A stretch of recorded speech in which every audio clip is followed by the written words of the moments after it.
ስለዚህ ከዙሪያችን ያሉ ችግሮችን ክብደት ሳይሆን ማየት ያለብን መመኪያችን የሆነውን አላህን ትልቅነት ነው፣ ቻይነት ነው፣ ኃያልነት ነው፣ አዛኝነት ነው ማሰብ ያለብን። ብዙ ሐሳብና ጭንቀት አለብኝ ከማለት ይልቅ ትልቅ ጌታ አለኝ፣ ሰሚ የሆነ አዛኝ የሆነ ቻይ የሆነ ልንል ነው የሚገባው። ሸይጣንን፣ ችግሮችን፣ መከራዎችን በአላህ ልናስፈራራቸው ነው የሚገባው፣ እነሱ ሊያስፈራሩን ሳይሆን። ማንም የለኝም እኔ የተለያዩ ችግሮች አሉብኝ፣ ረዳት የለኝም፣ ቤተሰብ የለኝም ኢላ ገይሪ ዛሊክ ከማለት ይልቅ አላህ አለኝ ወከፋ ቢላሂ ወኪላ ሐስቡነላሁ ወኒዕመል ወኪል፣ አላህ በቂያችን፣ ከምንም የተሻለ መመኪያ መደገፊያ አላህ። ዘመድ ያለው ዘመዱ ሊጥለው ይችላል፣ ብር ያለው ብሩ ጥሎት ሊሄድ ይችላል፣ ሊያጣው ይችላል። ጉልበት ጤና ያለውም ሊያጣ ይችላል። ከአላህ ውጭ ያለው በሙሉ ጠፊ ነው። ሁሌም ያለው አላህ ነው። ለዚህ ነው ተወከል ዐለል ሐይ አለዚ ላ የሙት የተባለው፣ ሕያው መቼም የማይሞት በሆነው በአላህ ብቻ ተመካ የተባለው። ዱንያ የፈተና ሀገር ናት። ምን ቢጠፋ ምክንያቱን እንኳን የማያውቁት ሐሳብና ትካዜ፣ ሐዘን ላይጠፋ ይችላል። ዱንያ የሐዘን ሀገር ናት። የዱንያ ህይወት በሐዘን፣ በደስታ፣ በማጣት፣ በማግኘት፣ በመኖር፣ በመሞት፣ በመገናኘት፣ በመለያየት፣ በመዋደድ፣ በመጣላት፣ በመቀራረብ፣ በመራራቅ የተከበበች ህይወት ናት። ተቃራኒ ነገሮች የሚበዙባት ህይወት ናት። ዛሬ ሀብት ጤና የነበረው ሰው ነገ ሊያጣ ይችላል። ዛሬ አጥቶ ተስፋ የቆረጠ ሰው ነገ ሊያገኝ ይችላል። ስለዚህ በችግሮች ጊዜ የሚባሉ ዝክርና ዱዓዎች አሉ። በተለይ ወደ አኺር ዘመን ወደ ዱንያ ፍጻሜ በተጠጋን ቁጥር ሙሲባዎች፣ አደጋዎች፣ ችግሮች ይበዛሉ። ችግሩ ይብዛም ይነስ፣ ውስጣዊም ውጫዊም ይሁን የግልም የኡማም ይሁን በሸሪዓ መድኃኒት ተቀምጦለታል። ቢስሚላሂ ራህማኒ ራሂም። እነሆ ዲነል ኢስላም የሰው ልጆች ከጌታቸው ጋር ያላቸውን ግንኙነት በማሳመር ዱንያቸውንም አኺራቸውንም የሚያስተካክሉበትን ህይወታቸውን የሚያቀሉበትን መንገድ የሚያስተምር ዲን። ስንታመም በምን መልኩ ፈውስ እንደምናገኝ፣ ስናጠፋ በምን መልኩ ከጥፋታችን መዘዝ እንደምንድን፣ ከሰው ጋር ስንኖር ከጌታችን ጋር በሚኖረን ግንኙነት ምን ማድረግ ምን መተው እንዳለብን የሚያስተምር የተሟላ ዲን። በደስታና በድሎት ጊዜ የሚደረጉ ነገሮች አሉ። በሐዘን፣ በትካዜ፣ በችግርና በጭንቀት ጊዜ የሚባሉና የሚደረጉ ነገሮች አሉ። ዲነል ኢስላም ሁለንተናዊ ህግ ነው። ስለ ሁሉም ነገር ህግና ደንብ ያለው ዲን፣ ጉድለት እንከን የለው። ለዚህ ነው አልየውመ አክመልቱ ለኩም ዲነኩም ያለው አላህ። ዛሬ ዲናችሁን ሞላሁላችኋል። ምድራዊ ሰው ሰራሽ ህጎችን በምናይበት ጊዜ በየጊዜው ህጎች ይሻሻላሉ፣ ይጨመራል፣ ይቀነሳል። እስላምን በምናይበት ጊዜ ግን ነቢ ሊሞቱ 80 ምናምን ቀን ሲቀረው ተጠናቋል፣ ተሟልቷል። ቤተኛውም ዘመን ቤተኛውም ጊዜ ለሰው ልጆች የሆነ ነገር ቢገጥማቸው ለዚህ ለገጠማቸው ነገር ከቁርአን ከሐዲስ ብይን ይገኝለታል። የምናደርገው ነገር ሁሉ ራሱን የቻለ አደብና ስነ ስርዓት አለ። ህይወታችንን በሙሉ በዚህ ሸሪዓ ባስተማረን አደብና ስርዓት መሰረት ከመራን የምናደርገው ነገር ሁሉ አጅር ያስገኝልናል። ምንተው ነገር ሁሉ ወደ አላህ ያቃርበናል። ስሜትን ተከትለን የምናደርገው ምንም ነገር አይኖርም። ስነተኛ የምናደርገው ምንለዋል። ባልና ሚስት ሲገናኙ የሚሉትና የሚያደርጉት አለ። ሰው ሲሞት የሚባልና የሚደረጋል። ህፃን ሲወለድ የሚባልና የሚደረጋል። ድህነትን ስንፈራ ሀብትን ስናገኝ ምንለውና ምናደርገዋል። ስለዚህ ይሄን ውብና ሙሉ የሆነ ዲን በአግባቡ ልንማረው፣ ሁሌም በሁሉም ቦታ በሁሉም ሁኔታ ላይ ልንተገብረው፣ ልንኮራበት ይገባናል። ይሄን ያደረገን እንደሆነም ለህይወታችን ደስተኞች ተጠቃሚዎች እንሆናለን። እነሆ በሐዘን በችግርና በስቃይ ጊዜ የሚደረጉ የተለያዩ ዱዓዎች አሉ፣ አዝካሮች አሉ። የሰው ልጅ በህይወት እስካለ ድረስ ወይም በንብረቱ ወይም በአካሉ መፈተኑ ለተለያዩ ችግሮችና መከራዎች መጋለጡ የማይቀር በቋሚነት የሚቸገሩ ሰዎች ይኖራሉ። አልፎ አልፎ ችግር የሚገጥመው ሰው ጭራሽ አይጠፋ። ዱንያ የፈተና ሀገር ናት። ምን ቢጠፋ ምክንያቱን እንኳን የማያውቁት ሐሳብና ትካዜ፣ ሐዘን ላይጠፋ ይችላል። ዱንያ የሐዘን ሀገር ናት።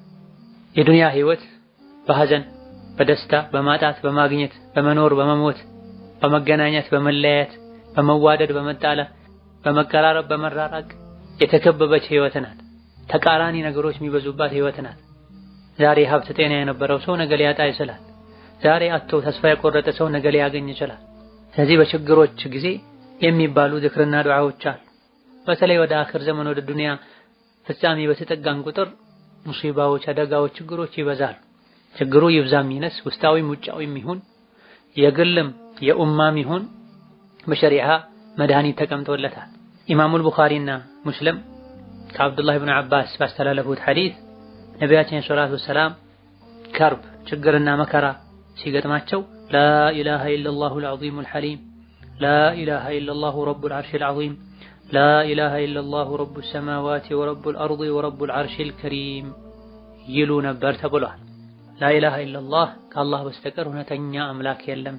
አልዐዚም ትልቅ የሆነው ጌታ አላህ፣ አልሐሊም ቻይና ታጋሽ የሆነው አጥፊዎችን ወዲያው በጥፋታቸው የማይቀጣ የሆነው አላህ እንጂ እውነተኛ ትክክለኛ አምላክ የለም። ላኢላሃ ኢለላሁ ከአላህ በቀር እውነተኛ አምላክ የለም። ረቡል ዐርሺል ዐዚም የታላቁ ዐርሽ ባለቤት የሆነው አላህ እንጂ ትልቁን ዐርሽ እንደፈጠረው የኔንም ትልቅ ችግሬን ማስወገድ ይችላል። ላኢላሃ ኢለላሁ ከአላህ በቀር እውነተኛ አምላክ የለም። ረቡስ ሰማዋቲ የሰማያት ሁሉ ጌታ፣ ወረቡል አርዲ የምድር ጌታ፣ ወረቡል ዐርሺል ከሪም የተከበረው ዐርሽ ጌታና ባለቤት ወይም ደግሞ ረቡል ዐርሺ አልከሪሙ የዐርሽ ባለቤት የሆነ አልከሪሙ ሰዎች ሳይጠይቁት የሚሰጥ ሳይጠይቁት ያልከፈሉበትን ውለታውን ሊመልሱት የማይችሉትን የሚሰጥ ቸር የሆነው ጌታ አላህ በስተቀር ሌላ አምላክ የለም ይሉ ነበር ተብሏል። ይህ አላህን በማላቅ አላህን በማወደስ በተውሂድ በመልካም ስምና በባህሪያቱ በማመን ፈጣሪነቱን አድራጊነቱን ሦስቱንም የተውሂድ አይነቶችን በመጥቀስ አላህን ተባረከ ወተዓላ የምናወድስበት የዱዓ አይነት ላኢላሃ ኢለላህ የሚለው የተውሂድ ቃልም 3 ጊዜ የተደጋገመበት ዱዓ አላህን ለማላቅ ተውሂደል ኡሉሂያን ሩቡቢያን አስማ ወሲፋትን ለአላህ ለማጽደቅ በዚህ አምኖ ቃሉንም ያስተነተነ የራሱንም ደካማነትና ያለ አላህ ረዳት እንደሌለው በሚገባ ከማረጋገጥ ጋር ይሄን ያለ ሰው አላህ ተባረከ ወተዓላ ካለበት ጭንቅ ያወጣዋል፣ ይገላግለዋል። ይሄም ይሁን ቀጥለን ምን ጠቅሳቸው በችግር በመከራ ጊዜ የሚባሉ ዱዓዎች፣ ዚክሮች በተውሂድ የተሞሉ ናቸው። ተውሂዳችን ባጠራን ቁጥር ከዱንያም ከአኺራ ችግር በቀላሉ መገላገል እንደምንችል የሚያሳዩ ናቸው። አንድ ሰው ዘንድ ኢማንና ተውሂድ ካለ ችግሮችን አላህ ያቀልለታል። ትልቁንም ትንሹንም ሽርክ የራቀ ሰው በአላህ ተባረከ ወተዓላ የተብቃቃ ሰው መከራው ምንም ቢበዛና ቢበረታ አላህ ቀላል ያደርግለታል። እንደ ተውሂድ ከጭንቅ የሚገላግል ልብን የሚያረጋጋ ብርታትና አቅም የሚሰጥ ህይወትን ደስተኛ የሚያደርግ ምንም ነገር የለም። አልኢማም ኢብኑል ቀይም ረሕመቱላሂ ዐለይህ ተውሂድ የአላህ ወዳጆችም የጠላቶቹም ጭምር ከጭንቅ መውጫ መንገድ ነው፣ በር ነው ብላ አላህ የሚጠላቸው የአላህን ሐቅ ማይጠብቁ ሙሽሪኮች ካፊሮች እንኳ ሲጨንቃቸው ምድር ስትጠባቸው ከዚህ ጭንቅ ያለ ፈጣሪ ማንም ሊያወጣኝ አይችልም ብለው ከተጣሩት ከለመኑት ሌላ ጊዜ አላህ ቢጠላቸውም ሌላ ጊዜ ጥፋተኞች ቢሆኑም በመከራና በስቃይ ጊዜ ተውሂድን መጠበቃቸው ከዱንያዊ ችግር ያወጣቸዋል ብላ ለዚህም እንደ ደሊል የሱረቱል አንከቡትን አንቀጽ ጠቅሰዋል። فإذا ركبوا في الفلك دعوا الله مخلصين له الدين فلما نجاهم إلى البر إذا هم يشركون አጋሪያን ሙሽሪኮች መርከብ ላይ በሚጓዙበት ጊዜ ፈርተው በሰላም አደነን ብለው አላህን ብቻ ጥርት አድርገው ይለምኑታል። ወደ የብስ ሲያወጣቸው ሲያድናቸው ግን ወዲያውኑ ማሻረክ ይጀምራሉ የሚለውን አንቀጽ ጠቅሰዋል። ሙሽሪኮች የተለያዩ መከራና ስቃይ ውስጥ ሲሆኑ ከዚህ ጭንቅማ የሚያወጣው ብቸኛ ፈጣሪያችን ነው ብለው ከለመኑት ሌላ ጊዜ ሙሽሪኮች አጥፊዎች ቢሆኑም በጭንቅ ሰዓት ሽርክን ትተው አላህን ብቻ መለመናቸው ከዱንያ ጭንቅ ይገላግላቸዋል። ከአኺራ ችግር ግን ይገላገሉ ዘንድ ተውሂድን ዱንያ ላይ በሁሉም ሁኔታ ላይ መጠበቅ ያስፈልጋል። የአላህ ወልዮች ትክክለኛ አማኞች ደግሞ ተውሂዳቸው ከዱንያም ከአኺራም ጭንቅና መከራ ይገላግላቸዋል። ነቢዩላህ ዩኑስ አለይሂ ሰላም ባህር ውስጥ ተጥለው አሳ ነባሪ ወጧቸው በድርብርብ ጨለማዎች ውስጥ ሆነው አላህን ተባረከ ወተዓላ የጠሩት በተውሂድ ነው። ላኢላሃ ኢላ አንት ሱብሓነከ ኢኒ ኩንቱ ሚነል ዛሊሚን ብላ ሌሎችም ነቢያት የነቢያት ተከታዮች መከራ ስቃይ በበዛባቸው ጊዜ አላህን የጠሩት በተውሂድ። ስለዚህ ከጭንቅ የሚገላግለው ተውሂድ ነው። ዱዓ ደግሞ የተውሂድ ትልቅ ክፍል ነው፣ ትልቅ አካል ነው። የጭንቅ መገላገያ ተብሎ የተነገረው ዱዓም በተውሂድ የተሞላው ለዚህ ነው። ላኢላሃ ኢለላሁል ዐዚሙል ሐሊም ተውሂድ ነው፣ አላህን ማወደስ ነው።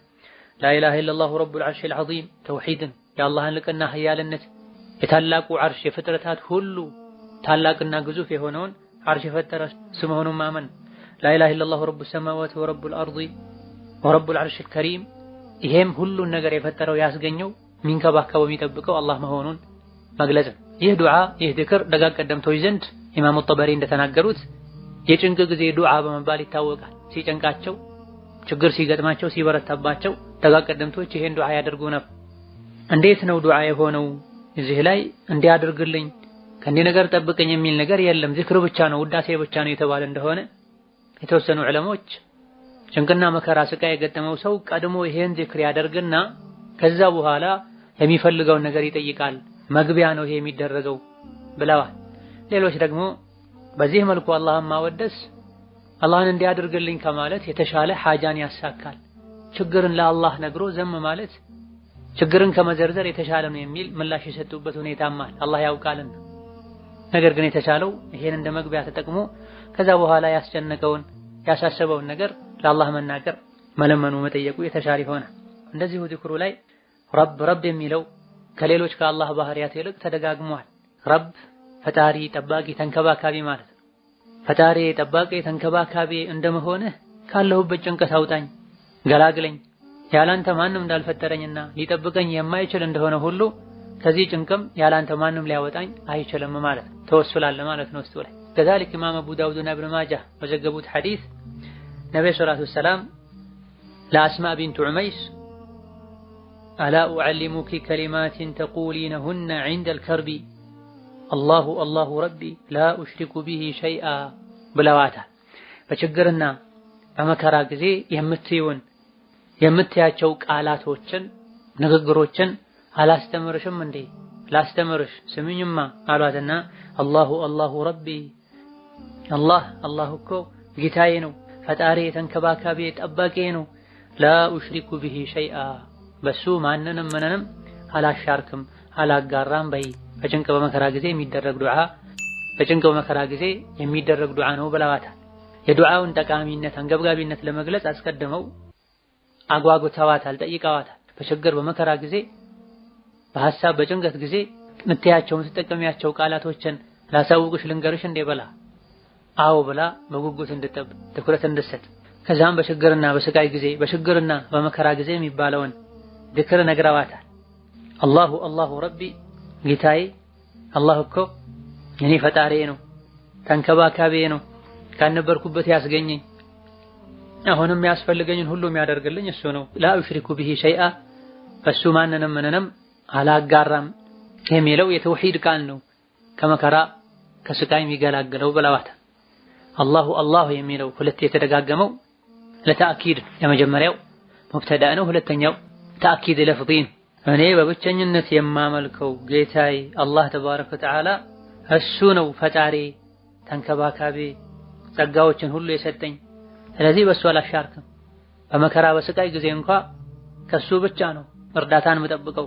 ማንንም ምንንም አላሻርክም። በደስታ በችግር በመከራ በስቃይም ጊዜ ቢሆን ከጌታዬ ውጪ ከማንም ምንም አይነት እርዳታ እገዛ አልፈለግም ማለት ነው። ሌሎች እንደሚያደርጉት በአላህ እንደሚያሻርኩት የሰው ልጆች በጣም ሲቸገሩ ይበልጥ ወደ አላህ መቅረብ ሲገባቸው በችግርና በመከራ ጊዜ ይበልጥ ከአላህ የሚያርቃቸውን ስራ የሚሰሩ ሰዎች አሉ። ከበባድ አደጋዎች ሲገቡ ወልዮችን ሷሊሖችን ድረሱልኝ የሚሉ አሉ። ከዲን ከተውሂድ የራቁ እናቶች ምጥ ሲይዛቸው እናቴ ድረሽ የሚሉበት፣ ሌሎች ደግሞ ፋጢመቱ ዘህራ ድረሽልን ገላግሊ የሚሉበት ሁኔታ አለ። ይሄ በሙሉ ጀህልና አላህን አለማወቅ። ነቢ በዚህ መልኩ አላስተማሩ። ሲጨንቃቸው ስትቸገሩ አላህን ለምኑ ነው ያሉት። ወከዛሊክ ኢማም አቡ ዳውድና ሌሎችም ከአቡ በክራ ባስተላለፉት ሐዲስ ነቢያችን ሰለላሁ ዐለይሂ ወሰለም ደዓዋቱል መክሩቢ اللهم رحمتك أرجو فلا تكلني إلى نفسي طرفة عين وأصلح لي شأني كله لا إله إلا أنت እንዳሉ ተዘግቧል። የተቸገረ ሰው የተጨነቀ ሰው ዱዓ اللهم رحمتك أرجو فلا تكلني إلى نفسي طرفة عين وأصلح لي شأني كله لا إله إلا أنت የሚለው ዱዓ ነው ብለዋል። اللهم ጌታዬ አላህ ሆይ رحمتك أرجو እዝነትህን ከጀላለሁ ተስፋ አረጋለሁ فلا تكلني إلى نفسي ወደ ነፍሴ አስደግፈህ አትተወኝ፣ የራስህ ጉዳይ አትበለኝ። طرفة عين ለቅጽበት እንኳ ቢሆን وأصلح لي شأني كله ጉዳይን በሙሉ አሳምርልኝ አስተካክልልኝ። لا إله إلا أنت ከአንተ በስተቀር ማመልኮ አምላክ የለም፣ ተስፋ ማደርገው መከጀለው መመካበት አለኝ የምለው ማንም የለምና ከጭንቅ ከመከራ ሁሉ አውጣኝ ብሎ ዱዓ ማድረግ ነው ብላ። ይሄም ተውሂድ ራስን ዝቅ ማድረግ አላህን ተባረከ ወተዓላ ማላቅ። ወደ አላህ ስንጠጋ ችግራችን ለአላህ ስንነግር በሱ ስንተማመን ሐሳቡ ጭንቀቱ መከራው ሁሉ ይጠፋል ወይም ይቀላል። መቋቋም የምንችልበትን አቅም ብርታት እናገኛለን። አላህ ያለ ምንም ችግር ኢማን ተወኩል ተውሂድ የቂን ካለ የአዱንያ ችግር በሙሉ ቀላል። ተውሂድና ኢማን አይደለም ከአዱንያ ችግር ከአኺራው ከከባድ መከራና ስቃይ ከጀሃነም ከሰንሰለቷ ከካቴናዋ ከሽራጥ ማሻገር ማዳን ይችላል። ስለዚህ ከዙሪያችን ያሉ ችግሮችን ክብደት ሳይሆን ማየት ያለብን መመኪያችን የሆነውን አላህን ትልቅነት ነው፣ ቻይነት ነው፣ ኃያልነት ነው፣ አዛኝነት ነው ማሰብ ያለብን። ብዙ ሐሳብና ጭንቀት አለብኝ ከማለት ይልቅ ትልቅ ጌታ አለኝ ሰሚ የሆነ አዛኝ የሆነ ቻይ የሆነ ልንል ነው የሚገባው። ሸይጣንን ችግሮችን መከራዎችን በአላህ ልናስፈራራቸው ነው የሚገባው፣ እነሱ ሊያስፈራሩን ሳይሆን። ማንም የለኝም እኔ የተለያዩ ችግሮች አሉብኝ ረዳት የለኝም ቤተሰብ የለኝም ኢላ ገይሪ ዛሊክ ከማለት ይልቅ አላህ አለኝ ወከፋ ቢላሂ ወኪላ ሐስቡነላሁ ወኒዕመል ወኪል አላህ በቂያችን ከምንም የተሻለ መመኪያ መደገፊያ አላህ። ዘመድ ያለው ዘመዱ ሊጥለው ይችላል፣ ብር ያለው ብሩ ጥሎት ሊሄድ ይችላል ሊያጣው ይችላል፣ ጉልበት ጤና ያለውም ሊያጣ ይችላል። ከአላህ ውጪ ያለ በሙሉ ጠፊ ነው። ሁሌም ያለው አላህ ነው። ለዚህ ነው ተወከል ዐለል ሐይ አለዚ ላ የሙት የተባለ ሕያው መቼም የማይሞት በሆነው በአላህ ብቻ ተመካ የተባለ። ኢዛ በመከራ በችግር ጊዜ አላሁመ ረሕመተከ አርጁ አላህ ሆይ ረሕመትህን ከጅላለሁ ፈላ ተክልኒ ኢላ ነፍሲ ጠርፈተ ዐይን ለራሴ ለቅጽበት እንኳን አትተወኝ፣ የራስ ጉዳይ ራስህን ችለህ ኑር አትበለኝ፣ ጉዳዩን ሁሉ አስተካክልልኝ፣ ካንተ በቀር እውነተኛ አምላክ የለም በሉ የተባለ። በሰው መመካት በራስ መመካት በሰው መተማመን በራስ መተማመን አይገባም። በዘመናችን ካሉ ችግሮች አንዱ በራስ መተማመን የሚል ፍልስፍና። በራስ መተማመን ማለት አላህ በሰጠኝ ነገር መብቃቃት ማለት ከሆነ ችግር ላይኖረው ይችላል። ነገር ግን በራስ መተማመን ማለት ሁሉን ነገር ራሴ እወጣለሁ እችላለሁ ማለትና የአላህን እርዳታ ጥበቃ መዘንጋት ከሆነ አግባብ አይደል። ለቅጽበት እንኳ ለራሴ አትተወኝ የተባለው ለቅጽበት እንኳ ለራሴ አትተወኝ ማለትና በራሴ እተማመናለሁ ማለት አይሆንም። ምዕራባውያን ካፍሮች የሚደጋግሙት ቃል ነው። ህፃናቶቻችንን ልጆቻችንን በየትምህርት ቤቱ በመዋዕለ ህፃናቱ ደጋግመው እንዲሰሙት የሚደረግ አረፍተ ነገር እኔ ደካማ ነኝ ያለ አላህ ምንም ማድረግ የትም መድረስ አልችልም፣ አላህ ሆይ ለቅጽበት እንኳ ከጥበቃ ከእርዳታ አታርቀኝ፣ የራስ ጉዳይ አትበለኝ አንድነን ነው ሸሪዓው የሚያስተምረን። በዚህ መልኩ ከአላህ ረሕመት ከጃዮች ነን። የአላህን ረሕመት ከጃዮች ከመሆናችን ጋር በራሴ ይብቃቃለሁ በራሴ እተማመናለሁ አይባል። ነዓም ከአላህ ውጪ ካለው በሙሉ እብቃቃለሁ አላህ ይብቃቃኛል ማለት ይቻላል። ከሰዎች ጋር መጠቃቀም ባለብን መልኩ ሸሪዓን ሳንጥስ አላህ ተባረከ ወተዓላ ሰበብ ካደረጋቸው ይጠቅሙናል ብለን ከማመን ጋር መጠቃቀም መረዳዳት ይቻል ይሆናል። ወአስሊሕ ሊሻኒ ኩለህ ጉዳይን በሙሉ አንተ አስተካክልልኝ አሳምርልኝ ከጭንቅ ገላግለኝ የሚል እጅግ በጣም ትልቅ ዱዓ ነው። ይሄም በተውሂድ የተሞላ ነው። ወከዛሊክ ኢማሙ ተርሚዚ ከሰዕድ ብን አቢ ወቃስ ባስተላለፉት ሐዲስ ነብዩ ሰለላሁ ዐለይሂ ወሰለም የዝኑን የዩኑስ ዱዓ የአሳው ሆድ ውስጥ ሆኖ ጌታውን የጠራበት የለመነበት ዱዓ ላኢላሃ ኢላ አንተ ሱብሓነከ ኢኒ ኩንቱ ሚነዝ ዛሊሚን የሚለው ዱዓ ነው። ይሄን ዱዓ ያደረገ ማንኛውም ሙስሊም ምንም ይጠይቅ ምን አላህ እሺ ይለዋል ብላ ላኢላሃ ኢላ አንተ ሱብሓነከ ኢኒ ኩንቱ ሚነዝ ዛሊሚን። አሳ ነባሪ ውጧቸው እንኳ በሰላም እንዲወጡ አድርጓቸዋል አላህ ተባረከ ወተዓላ በዚህ ዱዓ በጠሩት ጊዜ ላኢላሃ ኢላ አንተ አንተ በስተቀር እውነተኛ አምላክ የለም፣ ሱብሓነክ ጥራት ይገባህ የተሟላህ ጌታ ነህ፣ ከእንከን ከጉድለት የጠራህ ጌታ ነህ፣ ኢኒ ኩንቱ ሚነዝ ዛሊሚን እኔ ከአጥፊዎች ከበዳዮች ሆኛለሁ ማረኝ ይቅር በለኝ የሚል። ይሄም በተውሂድ የተሞላ አላህን ተባረከ ወተዓላ የምናጠራበት ራሳችንን ዝቅ የምናደርግበት በጥፋተኝነት በወንጀለኝነት ራሳችንን ምንኮንንበት አላህን ተባረከ ወተዓላ ከጉድለት ከእንከን የምናጠራበት የዚክር ዱዓ አይነት። አብዛኞቹ ዱዓዎች በጭንቅና በመከራ ጊዜ ይደረጉ ተብሎ የተነገሩ ሐዲሶች አብዛኞቹ አላህን ማጥራት ላይ እሱን ማወደስ ላይ የእሱን ሙሉነት መግለጽ ላይ የተመሰረቱ ናቸው። ይሄም ማለት ተውሂዳችን ኢማናችን በጠነከረ ቁጥር ከችግሮች በቀላሉ መውጣት እንችላለን። ኢማንና ተውሂድ የቂን ተወኩል በቀነሰ ቁጥር ችግሮች ይበረቱብናል። ትንሹም ችግር እንደ ጋራ ይከብደናል ማለት። ስለዚህ የዱንያም ሆነ የአኺራ ችግር መፍትሄው ተውሂድን ኢማንን ማስተካከል ዱዓና ዚክርን ማብዛት። አላህ ተባረከ ወተዓላ ከዱንያም ከአኺራም መከራና ስቃይ ይጠብቀን። የዱንያን ችግሮች በሙሉ የምንቋቋምበትን ኢማን የቂን ተወኩል ይስጠን። ወቢላሂ አተውፊቅ። ዛሬ ትምህርታችን እዚህ ያበቃል። ወሰላሙ አለይኩም ወራህመቱላሂ ወበረካቱ።